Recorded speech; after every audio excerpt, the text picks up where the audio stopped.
My Lords, very briefly, much has been said on this. I think it might be worth noting, although I appreciate this is the wrong place to note it, that the ultimate virtue in life and the bottom line of every single decision we make doesn't have to be public health. And if you think that other things are important, it does not make you beyond the pale, evil, or somebody who can be cast out of society. Public health is one of the balancing things that we have to consider in society, but there are a range of things that we need to discuss. So I say that because when we're talking about these exemptions, which I think are very sensible, moderate, proportionate, one of the things that's really interesting is that the plethora of vape shops, specialist vape shops, because I appreciate that people here in this room might not be familiar with them, are full of geeky people who understand the wide variety of vapes that are available legally on the market in this country. They're not somewhere that they are not somewhere where young people hang out. I mean, young in the under 18 sense. They're often frequented by people who are interested in the different types of vaping that you can indulge in or choose to indulge in. I don't think there's anything wrong with that, but the point that the Noble Lord Moylan has made is they are not places for children.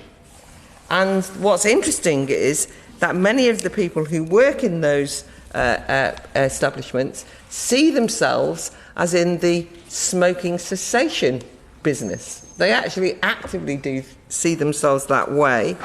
And there are many who actually go on training courses in smoking cessation and therefore are somewhat zealots. So in some ways, I would much rather go and buy my vapes from a convenience store than go into a vape shop, because I can tell you now, they'll give you a lecture in all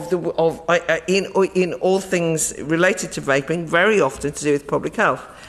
I thought, therefore, it might be worth noting or even recommending to the noble lady, the Minister, that the University of East Anglia and London's South Bank University have recently noted that health professionals could do well to capitalise on a relationship with specialist vape shops for successful outcomes where clients want to use e-cigarettes to stop smoking, that they could actually be allies, and that one of the reasons why these exemptions amendments are important is because not everyone in the world of retail or vaping or anything are evilly trying to sucker children in this kind of horribly misanthropic description that's been put out.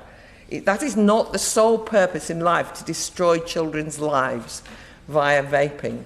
This is a perfectly legitimate activity, and as it happens, it's been a boon to public health. But apart from anything else, not everything is always gauged by public health.